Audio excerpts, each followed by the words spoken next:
পূর্ণিমা, তার আয়োজন একটু করেছি। এই যে ভাই বোনের রাখি পূর্ণিমা হবে, সেই জন্য এই তার আয়োজন।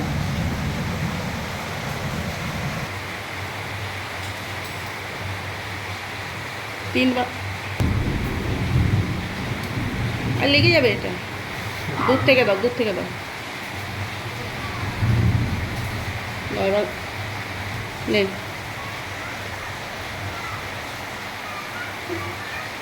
হুম হুম।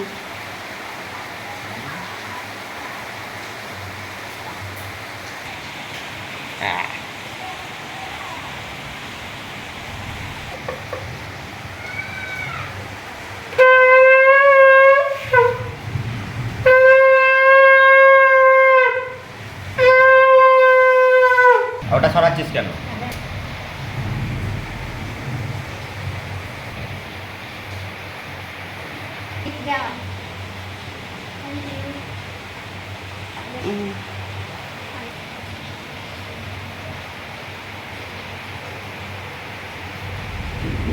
রাখি পরানো হয়ে গেল, এবার খাওয়া দাওয়া হচ্ছে, খেয়ে নেবে। ভাই বোনের রাখি পরানো হয়ে গেল। চলো, এইটুকুই, টাটা।